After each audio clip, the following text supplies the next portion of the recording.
Okay, so without revealing anything, how did you feel? Look when you got your roles, and what were you thinking? Without revealing anything.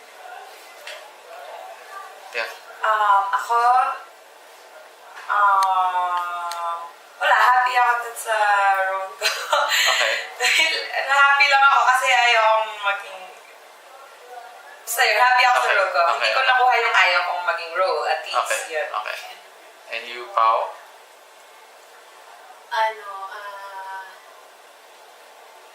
Yung role ko kasi, simple lang din. Simple mo naman. Okay. Mambabalay. Pero parang, yung feeling ba towards yung role lang, wala dun sa game. Wala pa. Sa role pa lang. Kumbaga, nire-rewind pa lang natin yung nangyari kanina when you got your roles. Parang gano'n. Yeah. Masaya din ako. Ikaw, Marie. Kasi hindi ka talaga masyado pa naiintindihan yung mechanics. Okay. So, Yung mechanics lang ng community. Yes. So, pero dahil, basta ang alam ko maganda naman na yun, maganda na din. Okay. Vampire ka, di ba? Maganda na din yung parang majority ka din. Okay. Okay. Okay. Hey, Marie, how did you feel when you won immunity and you know that hindi ka kasama sa accused? Wala lang, it was, I was happy, but not because I wanted to be immune. Okay. I was just happy because I know that the two guys were taking it so seriously. Okay. And I was just so chill. So Okay. I found it funny. Okay. But Sabi mo yung na-feel mo lang na yan. feeling ko nagtaya sila kasi, kasi sila dalawa. Kasi pag nakita niyo yung video, lagi lang ako nakababa. Okay. Sila lagi, hindi ako nagtaas, hindi ako nagtaas. Hindi ako nagtaas. Like 4 times in a row. Sabi ko, you can't do that. I don't even raise my hands. Tapos naramdaman ko na seryoso sila. Kaya nung natakuha ko siya, lalo ako natuwa kasi di ba bato-bato. Bato-bato na yung tiebreaker. So wala na saya-saya naman, meant to be. Okay. Ayun. So, nag-accuse ba kayo kay Nathan or Or is there anyone here who joined? Ako I did. Ikaw? Si Manny, kay Manny ako. Manny. Pero Okay. pasimple kong, kasi katabi ko siya eh. Tapos, ayoko makita na nag-stick ako ng sticker to anyone. So what I did was, when he started moving and nag-stick siya dun sa somewhere out there, kay Nathan ata siya nag-stick, sinimplihan ko. Tapos kunyari, nag-move ako dun sa may ibang tao. Kunyari, nagdikit ako sticker dun, pero nagdikit talaga ako kay Manny. Kasi nafe-feel, umpisa pa lang talaga. Kasi kahit nakikipag-joke around ako, binabasa ko yung body language ng mga tao. And everybody, nung after namin malaman yung role namin downstairs, nung pumapasok na kami sa room where everyone was at, iba na yung kilos niya, nakaganon siya the whole time, tapos tahimik siya. Earlier naman, before kami magkaroon, di siya ganun katahimik, tapos nakaganon na siya lagi, naka-close body language siya. Yeah, he's very preoccupied. Preoccupied siya. Tapos nafe-feel ko, change din si Olera possible. Kasi nung pumasok siya dun sa door, gumano siya. So, yan lang ang feeling ko. Yeah. Hindi ako Okay. sure dyan sa Okay. mga ngayon. What did you feel when, yun nga, natanggal si Nathan and he was an innocent? Sad. Oo, kasi parang maling discarded din. Kasi may twin pa siya. Yes, diba? yes, So, yes. double jeopardy. So, ayun. Siyempre, malungkot kasi human yun natanggal eh. Diba? Yeah. Parang dapat, diba, kasapi siya nung... kasapi. Mamamayan. Na parang... Barangay talo Ayun, to unite against the vampire. vampires. Tapos, yun pa, siya pa. Siguro, most of the, yung nag-accuse sa kanya, I think, personal intentions din. Personal. Oo, Bayad na- sarili. Oo, tama yun. na something na, yun nga, hindi, yung kagaya sinasabi ni Miss Joy na hindi siya para sa common good yung intention nila. Rather, it's personal. Yeah, and some of the players also mentioned that you were defending Nathan. Nathan. Yeah. nafe-feel ko na hindi siya. Kasi nga malakas yung pakiramdam ko na si Matt.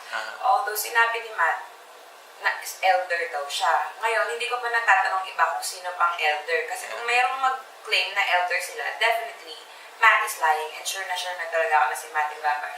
Tapos, kanina ko pa sila sinabihan na si Matt yung iboto natin. Si Nathan talaga gusto nila iboto. Kasi crush nito si... Ito Matt. Iba yung crush ko. Si Jordan. Hindi siya na-nominate. Ay, isa. Yung Oo, si nakapati Johnny. ng... Johnny ba yung name? Johnny. Yung Johnny din. Oh, basta ang press release ko, yung isa. Oo, ako galing. So, yun, naisip ko na kasi si Nathan, parang the way siya magsalita, tsaka pinapakita niya yung magic, feeling ko na-threaten, na parang in-impose niya yung superiority niya sa mga ibang tao. So, the people felt threatened by him. Na, tapos earlier pa Some lang, were annoyed. earlier pa lang nag-uusapan na yung iba na ang gusto nilang tanggalin, yung magaling. So, ayun, feeling ko, yun yung naging dahilan kung ba't na-vote out siya. Nata-threaten sila by ng galing ni Nathan. And na-feel ko yun. Which is That's sad. why earlier I was trying to convince everyone na don't vote based on your prejudice against the person. Vote on kung sino yung feeling yung vampire. Because this is for the common good of the people, of the human. This is for the bayan, not sarili. So, at this point in the game, who do you think are the vampires? I've already said who I think was the vampire, which is Matney. So And maraming change it. vampires? May That's change one. ulit, That's one. may change. Okay, so, what are your plans for the next episode? My plan is to ask other people kung elder sila.